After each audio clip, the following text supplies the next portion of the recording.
Assalamualaikum warahmatullahi wabarakatuh. Salam Tidar Muda. Saya Prenisia Nurul Ikasari, dosen ilmu komunikasi. Hari ini kita akan membahas terkait dengan terampil serta bijak dalam berkomunikasi melalui media sosial. Oke, sebelumnya saya pengen tanya dulu nih ke teman-teman. Hari ini kira-kira terakhir kali membalas chat gitu ya atau WhatsApp gitu kapan? Kemudian coba dibandingkan dengan kira-kira terakhir kali teman-teman itu berkomunikasi dengan orang tua misalnya atau berkomunikasi dengan teman-teman di kehidupan nyata. Saya yakin jawabannya adalah pasti terakhir lebih dulu membalas chat ketimbang berkomunikasi dengan teman-teman atau bahkan ke orang tua gitu ya. Nah, kenapa sih sebenarnya hal itu bisa terjadi? Ternyata kita nih sekarang sedang mengalami era di mana teknologi itu mulai berkembang pesat. Kalau kita lihat datanya nih, misalnya sampai tahun 2002 ini, kalau teman-teman tahu ya, Indonesia berdasarkan data di WR Sosial ya yang banyak dikutip oleh penelitian di dunia, dalam peruntukan gadget ya, smartphone gitu ya, orang-orang di Indonesia itu ternyata setelah dihitung keperuntukannya itu ada 370 juta. Padahal jumlah dari penduduk kita itu cuma 277 juta. Jadi bisa bayangin teman-teman kalau segitu banyaknya handphone berarti paling tidak orang Indonesia satu orang tuh bisa megang paling tidak 1 sampai 2 handphone. Nah, itulah mengapa sebenarnya ternyata kita tuh berada di teknologi yang berkembang pesat dan komunikasi pun juga mau tidak mau berpengaruh pada cara berbicara kita, gitu kan. Nah, kalau kita lihat dari jamnya nih di di data yang berikutnya misalnya, di data berikutnya kita ada di jam di mana setiap orang itu hampir 8,5 jam itu menggunakan gadget. Dan kalau kita akumulasi dengan kegiatan kita sehari-hari, mungkin di kehidupan nyata kita hanya berinteraksi dengan orang nggak sampai 12 jam. Jadi bisa bayangin, dari 12 jam ke 8 jam itu kan berarti hampir sebagian besar dari yang teman-teman lakukan adalah di media sosial atau di ranah internet gitu. Oke, berikutnya kita harus pahami juga nih, karena perkembangan teknologi itu juga akhirnya mau tidak mau komunikasi kita berubah. Ya, bagaimana kemudian ketika kita berpendapat juga akan berubah. Ekspresi kita yang tadinya ada di dunia nyata juga mau tidak mau akan berubah. Kalau kita lihat lagi, sebenarnya kemunculan dari platform-platform yang ada di internet ini memudahkan komunikasi kita kepada banyak orang sebenarnya. Dan kalau dilihat sebenarnya bisa berdampak negatif maupun positif. Positifnya kita bisa lebih produktif, kita bisa lebih memiliki banyak link gitu ya, kita bisa kemudian memahami banyak distribusi informasi yang bermunculan. Tetapi ternyata ada juga dampak negatifnya, yaitu adalah bagaimana kemudian ternyata internet itu karena memungkinkan banyak informasi yang muncul, mau tidak mau membawa dampak pada terjadinya disinformasi atau misinformasi dan juga hoax.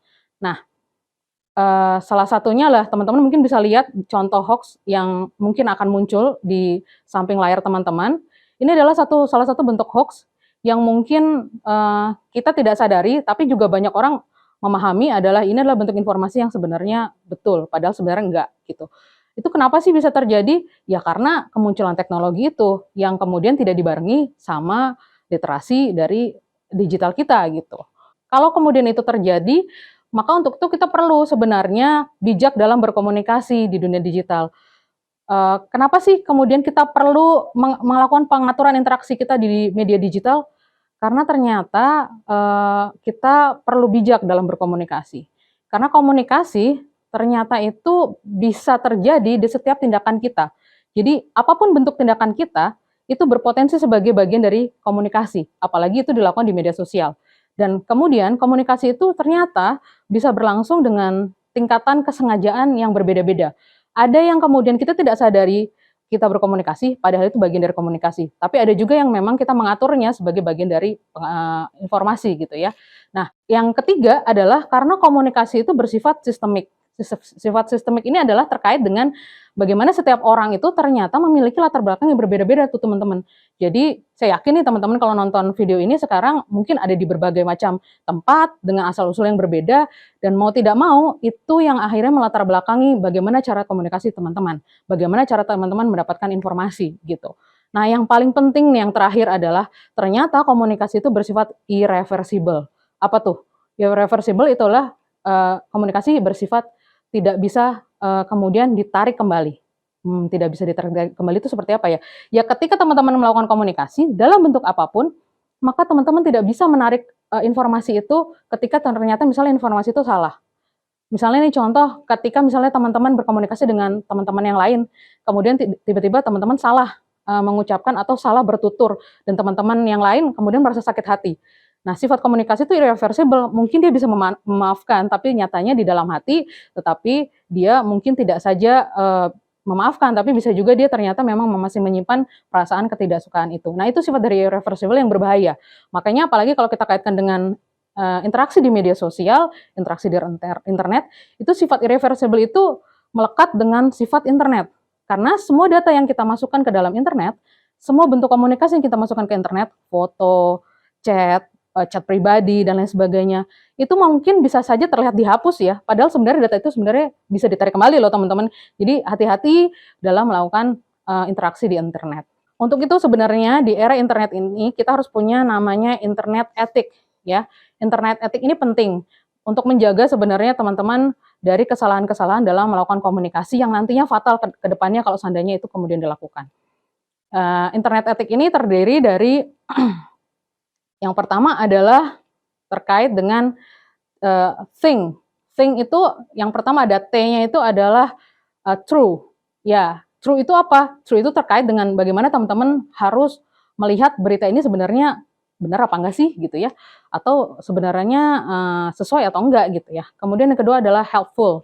Helpful itu artinya terkait kalau kita melihat sesuatu atau di internet gitu ya, atau kita kemudian ingin memposting sesuatu, kira-kira ini bermanfaat nggak sih buat kita gitu. Kalau seandainya enggak, ya jangan dilakukan gitu. Kemudian yang terkait dengan ilegal. Nah ini sering banget terjadi di dunia internet, pengaburan ilegal ini ya, karena semakin banyak informasi yang masuk, kita nggak tahu kadang-kadang informasi itu ilegal atau enggak. Atau bahkan kadang-kadang mungkin kita ketika melakukan penulisan di jurnal-jurnal atau penulisan di paper kita gitu ya, ilegal ini kadang-kadang kalau kita kopas misalnya dari internet itu suka kita kadang-kadang melupakan bahwa kita melakukan copy paste dari mana. Padahal sebenarnya ilegal ini penting. Jadi etika dalam internet kita harus tahu bahwa apapun yang di-upload di media sosial itu punya hak cipta gitu ya, punya bentuk karya yang harus dihargai. Kemudian yang berikutnya adalah necessary. Necessary itu terkait dengan bagaimana kita merasa bahwa berita itu penting atau enggak.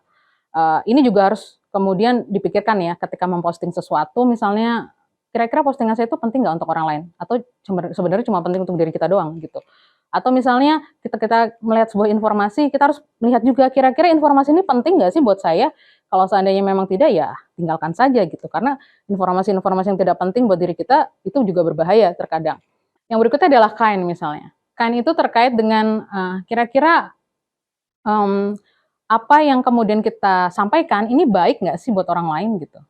Jadi penting dan baik itu juga harus dipikirkan ternyata teman-teman ketika melakukan postingan tertentu atau kita menerima informasi tertentu. Kalau seandainya ini kemudian tidak terlalu penting untuk kita, tidak terlalu baik untuk kita, mungkin bisa ditinggalkan. Yang berikutnya ada yang disebut dengan 5 hal dalam bijak bersosial media. Yang pertama adalah terkait menjaga privasi. Nah, menjaga privasi ini penting teman-teman. Jadi ternyata kalau kita berada di ranah media sosial, berada di ranah internet, kita harus tahu bahwa diri kita ini tidak boleh sepenuhnya milik dari masyarakat netizen di seluruh dunia ya.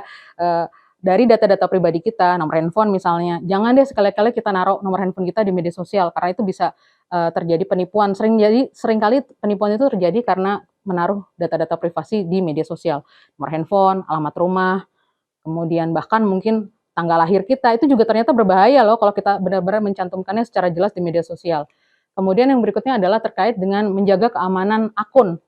Ini penting banget nih, kita kadang memang sulit ya untuk selalu rajin untuk mengganti password, tapi ternyata itu memang penting. Misalnya saja password yang penting, vital seperti email gitu ya, media sosial, yang itu merupakan, bagian dari jati diri kita di media sosial. Itu juga harus dijaga. Mungkin sebulan sekali atau memang kalau memang tidak, dirasa cukup menyulitkan mungkin 2 bulan sekali, tapi paling tidak dalam 1 tahun harus sering diganti gitu ya, password-nya. Karena itu bisa jadi hal yang, memicu untuk pada, penyalahgunaan informasi gitu. Kemudian yang ketiga adalah terkait dengan menghindari hoax, itu tadi penting ya. Karena hoax itu ternyata berbahaya sekali kalau kemudian kita menjadi, pengkonsumsi ya. Banyak negara di dunia yang pecah hanya karena hoax, dan hoax ini memang, sifatnya seperti tidak terlihat, tetapi dia berbahaya kalau kemudian banyak orang yang mempercayainya gitu ya, dan makanya kita harus menghindari hoax. Caranya gimana sih? Verifikasi teman-teman. Saya yakin deh teman-teman generasi milenial, generasi Z, apalagi sekarang ya generasi Z itu dunianya tuh juga udah dunia digital, informasi semua nyarinya di digital, dan verifikasi data mungkin paling gampang karena banyak informasi yang muncul yang bisa dibandingkan satu sama lain. Lakukan verifikasi data dari institusi-institusi yang memang memiliki kredibilitas yang baik gitu ya. Kemudian yang ketiga, yang keempat adalah terkait dengan tidak menyebarkan informasi yang tidak positif. Jadi kalau kita kemudian pengen memposting sesuatu seperti tadi kata think itu tadi ya, ya kita harus pikirkan dulu mana informasi yang kira-kira penting, mana yang informasi yang kira-kira baik untuk disebarkan. Kemudian yang terakhir adalah menggunakan seperlunya. Jadi, saya paham teman-teman itu memang generasi digital, generasi yang tidak bisa lepas dari dunia digital. Tapi coba sekali-kali kita perlu untuk melakukan, penggunaan media sosial itu seperlunya. Pikirkan yang bermanfaat, pikirkan yang baik dalam penggunaan media sosial. Oke, berikutnya terkait dengan internet netiquette. Nah, internet netiquette ini sebenarnya jarang dibicarakan ya, karena kebanyakan orang, banyak berbicara terkait dengan etika. Tapi netiquette ini juga penting teman-teman. Kita harus menyadari bahwa kita berada di lingkungan, eee, yang memang berbeda dalam kehidupan nyata, tetapi kita di lingkungan yang sama sebenarnya. Di dalam sebuah ranah, kalau kata, salah satu filosof adalah desa digital, desa desa yang isinya semua orang yang ada di dunia ini tapi dalam bentuk digital gitu. Mau tidak mau kita harus bisa menghargai apa-apa saja yang ada di sana. Misalnya saja ketika kita berbicara terkait dengan privasi itu tadi. Tidak tidak baik sebenarnya ketika kita berbicara privasi di ranah dunia digital misalnya. Jadi ada prinsip-prinsip dari netiquette yang harus kita pahami. Yaitu yang pertama adalah, terkait dengan apa sih yang pantang dilakukan di dalam, berinternet. Yang pertama adalah teman-teman harus kemudian menghindari konflik. Teman-teman harus menghindari konflik, kenapa sih? Karena konflik itu bisa kemudian menyebar dengan cepat di dunia digital. Konflik yang mungkin terjadi di ranah nyata, yang mungkin, spektrumnya itu hanya ada di ranah pertemanan, itu bisa jadi konsumsi publik ketika teman-teman berada di dunia internet, gitu ya, di dunia digital. Nah, itu penyebarannya itu bisa luas. Jadi, orang yang kemudian biasanya terbiasa untuk melakukan, penyebaran informasi, terkait dengan, komunikasi pribadi di ranah-ranah digital, itu sangat mungkin komunikasi pribadinya itu tersebar misalnya. Karena netizen Indonesia apalagi, dia luar biasa, gencarnya dalam proses penyebaran informasi. Kemudian yang berikutnya adalah tidak boleh menjelekkan ya, tidak boleh menjelekkan, eee, netizen lain atau misalnya pengguna media sosial lain di ranah digital. Sebaliknya juga kita tidak boleh kemudian, menyebarkan data informasi, dari netizen atau dari pengguna media sosial lainnya. Itu yang sebenarnya kadang suka terlupakan, padahal sebenarnya itu berbahaya.